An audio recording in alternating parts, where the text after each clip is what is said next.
J'avais envie d'être parmi vous, parmi les militants, pour vous dire l'importance de ce moment de combat.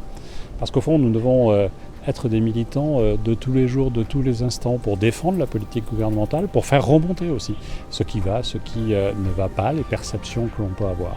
Puis dans ce département où la vague du Front National a emporté beaucoup de mes collègues députés et fait en sorte qu'aujourd'hui, il y a une représentation du Rassemblement national dont si certains doutaient encore, on sait combien il est un parti d'origine xénophobe contre les égalités pour les femmes, pour les homosexuels, pour les étrangers. Je suis venu ici pour soutenir les uns les autres, pour militer pour défendre avec raison, avec conviction, ce que nous voulons faire pour la France et ce que nous faisons pour la France. C'était important pour dire à tous les militants d'abord merci pour toutes les campagnes qui nous ont précédés, qui nous ont amenés à nous retrouver ici.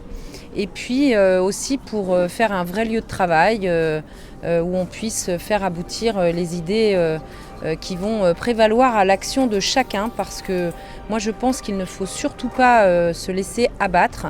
Nous avons été battus, mais nous n'avons pas encore perdu la bataille des idées, et chacun pourra faire ce qu'il peut à sa mesure dans son territoire pour être les plus solidaires, les plus visibles et les membres assumés de la majorité présidentielle. Vraiment très heureux, il y a une belle dynamique. Vous avez été aujourd'hui un des départements avec la plus grande mobilisation pour une réunion de rentrée. On en aura besoin. On voit que dans ces départements, le débat et l'affrontement face aux extrêmes, et notamment face au Rassemblement national, c'est un combat vital. On a réuni plus de 120 personnes dans une salle pour donner naissance, lancer le projet Renaissance Var autour d'élus, d'adhérents, de militants, de personnalités de la société civile, et c'est exactement l'ADN de départ du projet d'Emmanuel Macron. On s'est manqué, on s'est retrouvés, et maintenant au travail, tout le monde a envie d'aller défendre Renaissance, d'aller défendre nos valeurs, et pour ça, une grande effervescence, et donc moi à ma place, je ne peux être que grandement contente de cette journée.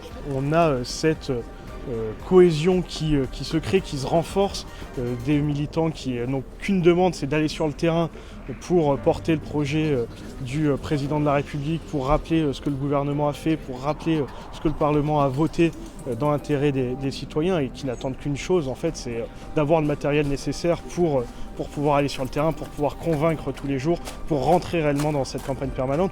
Donc c'est vraiment un succès de dingue d'avoir vu toutes ces personnes surmotivées et hyper mobilisées pour le parti, pour le président, pour Renaissance et pour convaincre nos concitoyens. Un petit mot. Un petit mot. Productif. La réunion était parfaite. C'est un retour plus qu'une renaissance. Nous sommes ravis qu'une réorganisation fasse renaître peut-être une nouvelle France. Des retrouvailles stimulantes. C'est une très belle journée, c'est une journée dont on avait besoin pour se retrouver après cet été, après la calmie, après les législatives, où on était un peu déçus. Mais là, avec cette rencontre, on reprend des forces, on va plus loin, on sait qu'on aura plus de combats encore, on aura plus de choses à faire pour la renaissance de notre parti, mais on est armés et ensemble on ira très loin.